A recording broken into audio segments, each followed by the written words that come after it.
번째 마지막으로 여섯 번째 이유입니다. 어떻게 보면은 61년도에 동국대학교에서 나오셔가지고 마치 겉으로 보면 쫓겨서 소사로 향하신 것 같지만 오랜 자료를 보면은 그것은 그렇지 않고 오랜 서원으로 준비된 이름을 알 수가 있습니다. 그리고 금강산 시절에는 화엄경에 의지하셨는데 소사 수행 공동체에서는 금강경 수행법으로 분명한 전향이 계셨기에 그 시점 그리고 그 이유에 대해서는 참 무척 흥미롭고 많은 연구가 된 것 같습니다. 그 기간이 참 폭넓게 되는데 그 이유가 아마 이게 그 당신께서 직접 나의 경지가 금강산 경지가 다르고 동국대학 시절이 다르고 또 소사 시절도 다른데 소사에서도 초기, 중기, 말기 각각 다르다고 하시기 때문에 이런 어떤 폭넓은 그런 전향의 시점이 연구된 것 같습니다. 저는 이제 금강경 수행법을 대중들에게 소개하고 집안 시점을 봤을 때는 소사도를 개설한 1962년이 아닌가 이렇게 저는 보는데 많은 검토를 부탁드리겠습니다. 또 화엄경에서 금강적으로 전향한 이유 많은 선배님께서 밝혀놓으셨지만 다시 한번 보면은 대선 경전 중 최고 경전이 화엄경이지 않습니까? 이 화엄경 가르침대로 마음을 닦으려 하기보다는 대개 부처님이 웅대한 살림살이에 취한다고 되어 있습니다. 그래서 부처님은 훌륭하시구나 라고 공경심을 내기보다는 마치 자신이 부처님이 된 것처럼 이런 치심을 내기 쉽다고 합니다. 그래서 그 과보로 후생에 고생스러운 몸을 받는다고 백바사님 본문에 그렇게 밝히고 계십니다. 그래서 그대가 마음 닦아 밝아지고자 한다면 먼저 몸으로 부처님께 복을 지어라.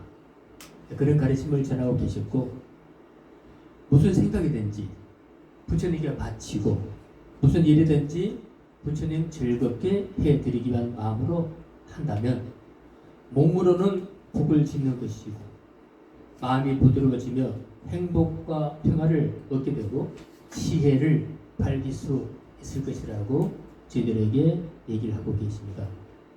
그래서 이상 6가지를 밝혀봤는데 그 두 번의 수행 공동체 그래서 앞에 금강산 도량과 소사도량을 지금 비교해 보면은 시기는 1929년도로 저는 봤고요. 10년간 금강산 도량의 공부가 펼쳐졌고 소사도량은 16년간 명칭은 금강산 도량은 선불장으로 하셨고 소사도량에서는 백성농장으로 하셨습니다. 장소는 금강산 안양암 지장암 그리고 소사에서는 부천군 소사 1리 윗소사 백바사님 신분이 금강산 도량은 승려 소사도량은 제가자 신분이었습니다. 대중들은 금강산 도량에서는 이 자료는 김강식 교수님께서 연구하신 내용입니다. 45에서 50여 명, 지장암에서 약 30여 명, 안양암에서 약 15명 상주를 하셨고 초창기 안양암 대중은 청년들로 승격을 갖추었습니다. 대중들은 지식인, 중년층, 또 일반인, 일본인 모두 머리를 감고 승복을 입으셨습니다. 그리고 짧게는 100일, 길게는 3, 4년 이렇게 수백 명이 이 도량을 거쳐갔습니다. 그에 비해서 소사도량은 대부분 제가자 분들로 항상 30명의 공부를 하셨고 16에서 20명 불자분들이 수년간 공부를 하셨습니다. 또 외부에서 정기적으로 법문을 들으러 오셨고 기상 및 취침 시간은 거의 비슷한 것 같고요. 새벽 4시, 저녁 9시 취침 또 소사도량은 새벽 3시 기상해서 저녁 9시, 10시 추진하셨습니다. 공양은 금강산 도량은 하루 1종씩, 또 소사도량은 하루 2종씩을 하신 것으로, 또 규칙은 금강산 도량은 노동은 5시간, 정진 5시간, 설법 3시간, 자유시간 7시간. 소사도량에서는 각자 아침과 저녁으로 금강경을 독송하고 새벽 4시 반에는 백바사님께서 법문이 계셨고, 기타 낮 시간의 활동은 자발적으로 어떤 형식이나 규칙이 없이 그렇게 진행이 되었다고 합니다. 특징은 금강산 도량은 규칙은 백바사님께서 직접 제안하셨고 지침에 의거해서 철저하게 실천을 하시는 것에 비해서 소사도량에서는 무원칙으로 모든 것이 자발적으로 자연스럽게 진행이 되었다고 합니다. 수명은 기도, 연불, 강경, 참선, 그리고 초기 입산자 모두 100일 기도를 시켰었고, 이 강경 부분은 도인의 법문으로 대체를 하셨습니다. 그 연불시는 그 당시 대방광불 화엄경을 봉송을 하셨습니다. 소사도량에서는 무슨 생각이든지 부처님께 바치고, 또 무슨 일을 하더라도 부처님 시봉하는 마음으로 금강경 가르침을 실천하셨고, 미륵전 일회불 명호를 봉송을 하셨습니다.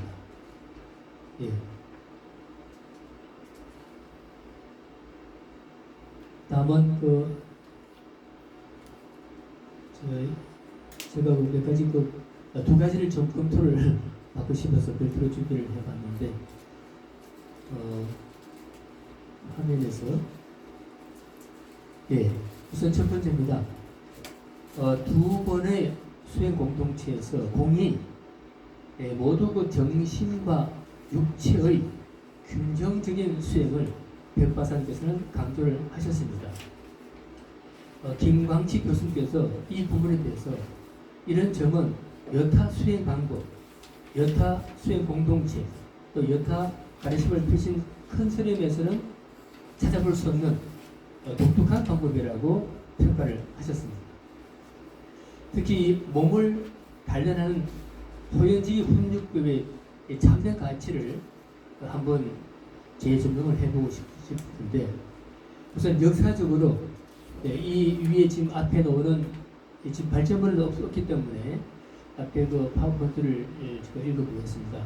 이 내용은 칼 세건의 코스모스에서 나온 내용을 제가 발췌했습니다. 인류 사상세에서 위대한 혁명이 기원전 600년과 400년 사이에 있었습니다. 바로 이오니아입니다. 이 과학이, 최초의 과학이 지중해 동부연안인 이오니아에서 발생했습니다. 그 이오니아 사람들은 대부분은 우주의 조화에 인간이 접근할 수 있는 길은 관측과 실험이라고 믿었습니다. 바로 이 현대 과학에서 바로 관측과 실험이 바로 연구 활동을 주도하고 있죠. 하지만 이 가르침이, 이 귀한 그 과거 그 기원전의 그 시기의 귀한 가르침이 계속 잊지를 못하고 끊겨버리는 이유가 바로 노예제도였습니다. 이 과학적 사고의 몰락이 초래했는데 육체 노동, 그 바로 노예다, 이런 등식에 의해서 과학 실험도 육체 노동으로 봤던 그 당시 이런 사회적 통념에 의해서 이런 육체 노동의 천치 때문에 이 귀한 그 과거의 그 과학적인 사고 방식이, 그 실험 중심적 방법이 겨우 2000년 동안이나 버림받고 발전하지 못했습니다. 다음에는 그저 근래 그 어떤 유명한 분들의 책을 보면은 특히 그 천재의 정의가 18세기에 정립됐다 합니다. 이 천재의 정의가 가장 잘 나타나는 것이 바로 임마누엘 칸트의 판단의 비판에 잘 나와 있습니다. 이 칸트는 위대한 예술가란 창조적인 발상과 생산을 해내는 특별한 능력을 갖춘 타고난 사람이라고 강조했습니다. 하지만 이 개념은 현대 들어서 반전이 일어나고 있는데, 우선 창조성이라는 용어에 대한 의미 해석이 자연에서 유래한 초인적인 재능과 능력이라는 발상에서부터 그것이 아니라 노력으로 자신을 드러낼 준비가 된 상태, 이 노력 부분을 걸려서는 강조가 되고 있고, 또 창조 과정에 대한 이 개념도 바로 모든 사람에게 활짝 열린, 모든 사람에게 활짝 열린 영감을 찾기 위해 나서는 것이다.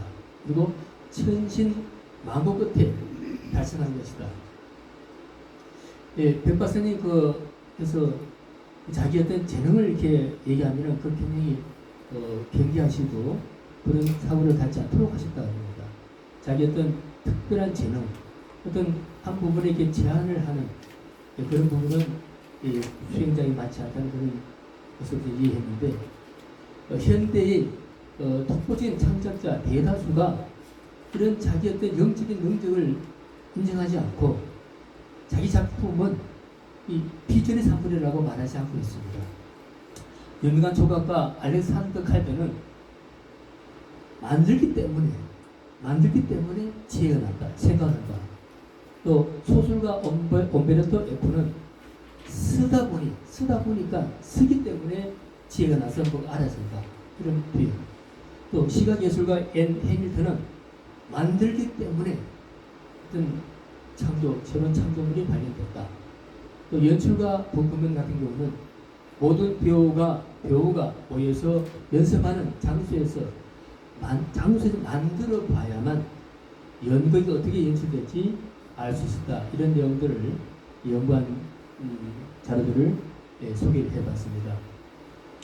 실제 우리 손흥민 선수, 저들 많이 알고 있는데, 또 이 친구는 하루에 1000개씩 볼을 수술했다고 했죠. 왼발로 500번, 오른발로 500번, 하루도 쉬지 않았다고 합니다. 그래서 이게 워낙 수술을 잘하니까 이 손흥민 선수는 도저히 아시아인들이 넘을 수 없는 그런 기적을 지금 유럽에서 펼치고 있는데, 그렇게 특별히 하다 보니까 당신은 숫에 타고난 능력이 있다고 말하는데 전혀 사실이 아니다라고 본인은 밝히고 있습니다. 나의 슈팅은 2011년 여름 지옥훈련이 만드는 결과입니다. 자기 연습할 때 너무나 힘들어서 죽을 것 같았다, 정말 죽을 수도 있겠다는 생각이 들었다고 합니다. 하지만 이런 극단의 지옥훈련을 버틴 결과 몸은 천국의 날개 달린 천사처럼 가벼웠고, 이 몸과 마음이 완전히 다른 어떤 세계로 접어들어서 사람이 어떻게 바뀌는지 노력을 통해서 자기 경험으로 똑똑히 봤다, 이런 표현을 하고 있습니다. 이상 백 박사님의 육체를 동시에 수련한 그 가르침이 얼마나 귀한 것인지를 한번 살펴봤고요. 두 번째는 제가 한번 공부를 이렇게 쭉 도반들과 함께 하다 보니까 이 구체적으로 바치는 법에 대해서 잘 이해를 못하는 것 같습니다. 물론 바로 이해한 사람도 있지만 대부분의 사람들은 참 이해가 못해서 몇 년 공부하신 분들도 공개석상에서 바치는 법에 대해서 질문을 하는 걸 봤습니다. 왜 그럴까? 저는 아마도 이렇게 바치는 법의 생소한 과정이 아닌가 싶습니다. 우리 정천구 이사님께서 작년 연말에 논문에서 바치는 공부에 대해서 이렇게 간단하게 정리를 해주셨죠. 진리의 주관과 합치하는 길인 미륵전 여러분 공송과 진리의 결과를 체득하는 길인 금강경 독성, 그리고 또 이렇게 앞에서 방금 검토해봤던 몸으로 북짓는 이 가르침, 이런 가르침의 바로 백파생 가르침 핵심인 것 같은데, 가만히 살펴보면은 우리 한국 불자들에게 너무나 친숙한 보살님들이 계시죠. 바로 문수보살, 보현보살, 관세음보살입니다. 근데 이 백파생의 가르침 핵심에 이런 분들의 지혜가 다 포함되어 있는 것 같습니다. 우선 금강경을 강조하셨으니까 바로 문수보살의 지혜, 공성의 깨달음이 포함되어 있죠. 다음에 앞에서 검토해봤던 그 보현보살, 몸으로 붙이는 전에 붙이는 이 가르침이 포함되어 있습니다. 자, 세 번째가 관세음보살인데요.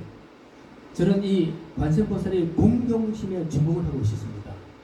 앞에 보시는 저 사진은 바로 유명한 석굴암의 본전불과 뒤에 그 보살상인데 석굴의 본전불 바로 뒤에는 우측에 있는 11면 관세음보살 상이 있습니다. 이 11면 보살상 제일 위에 보면은 아미타 부처님 상이 있었어요. 그것에 대한 보는 견해가 두 가지인 것 같습니다. 한 가지는 최상의 최상승 근기를 제도하기 위해서 그런 최상의 아미타 부처님 상이 있다. 그런 견해가 있고, 두 번째 견해는 바로 관세음보살님은 늘 스승이신 아미타 부처님을 머리에 이고 계시다. 저는 시각적으로 최대 공경심을 나타낸 그런 모습이 아닌가 싶습니다. 저는 두 번째 이런 견해에 관심을 갖게 된 것은 바로 백바사님 가르치는 핵심이 공경심이기 때문입니다. 그런데 백바사님께서는 이 관세음보살을 염할 때 또 아미타불을 염할 때 그 공경심을 하지 않고 오히려 예쁜 여자의 이미지를 향하고 늙은 할아버지의 모습을 향하기 때문에 그런 밝아지는 길이 아닌 걸 아셨고, 그래서 최고로 공경심을 담아내기 위한 방편이 무엇일까? 그런 깨침에 의해서 저희들에게 귀한 엔다만 왕자의 그 법문을 해 주신 것 같습니다. 저희들에게는 미륵견 여러분을 염송하라고 하셨죠. 다 잘 아시겠지만 다시 한번 보면은 엔다만 왕자께서 영산태상에서 승화머리 부처님을 모시고 여러분들이 공부를 했는데 모든 분들이 부처님을 향하다 보니까 다 마음이 밝아지셨죠. 그때 승화여러께서 자기 마음을 한 마음을 닦아서 밝아지는구나 이렇게 인가를 했는데 모든 분들이 다 그 순간에 인가를 받는 순간에 자기 마음을 향하다 보니까 다시 어두워졌지만 이런 자기 마음 닦아서 밝아진다는 그 말씀과 전혀 관계없이 엔나바 왕자께서는 부처님이 안 계시다면 어떻게 이런 마음 닦아 밝아지는 법을 들을 수 있겠습니까? 스가이르 부처님 감사합니다 라고 그때도 절명의 그때도 스가이르 부처님을 향했던 그 정신이 바로 저희들 중생들이 참 밝아지는 귀한 가르침인 것 같습니다.